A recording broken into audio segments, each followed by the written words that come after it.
ఏకాదశ స్థానంలో సంచరిస్తున్న చంద్రుని యొక్క ప్రభావం వల్ల కుంభరాశి వారికి ఈ రోజు ఆఫీస్లో మీదే రాజ్యం. అయితే సమయానుసారంగా కొంత పని చేయలేని తనం వల్ల కొన్ని సమస్యలు కలిగించవచ్చును. అలాంటప్పుడు నరాల వ్యవస్థ పనితీరు బాగుపడడానికి పూర్తిగా విశ్రాంతిని తీసుకోండి. అలాగే ఈ రోజు మీరు ప్రయాణం చేస్తున్న వారైతే మీ వస్తువుల పట్ల జాగ్రత్త అవసరం. అశ్రద్ధగా ఉంటే మీ వస్తువుల్ని పోగొట్టుకునే ప్రమాదం ఉంది. అలాగే సామాజిక కార్యక్రమాలు వినోదమే కానీ మీరు మీ రహస్యాలను ఇతరులతో పంచుకోవడం మానాలి. ఇంకా ఈ రోజు మీరు కరెక్టే అని చెప్పుకోవడానికి మీ జీవిత భాగస్వామితో గొడవ పడతారు. అయినప్పటికీ మీ భాగస్వామి మిమ్మల్ని అర్థం చేసుకొని మిమ్మల్ని సముదాయిస్తారు. మీ సహోద్యోగులు మీరు కొన్ని ముఖ్యమైన విషయాలను నిర్వహించే విధానం నచ్చుకోలేరు. ఒకవేళ ఫలితాలు మీరు కోరుకున్నట్లుగా రాకపోతే అప్పుడు మీ వైపు నుండి పరిశీలన చేసుకోండి. అది తెలివైన పని అవ్వగలదు. అలాగే ఈ రోజు సరదాలకి వినోదాలకి మంచి రోజు. వివాదాలు, ఆఫీసు, రాజకీయాలు వంటి వాటిని మర్చిపోండి. ముఖ్యంగా కుంభరాశి వారు ఆరోగ్యపరంగా చాలా జాగ్రత్తగా ఉండాలి. ఇక కుంభరాశి వారు ఈ రోజు వచ్చేటువంటి ఇబ్బందుల్ని అధిగమించడానికి అనుకూల పరిస్థితులు ఏర్పడడానికి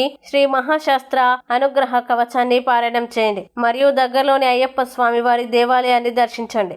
విశేషమైన అశుభ ఫలితాలని పొందుతారు.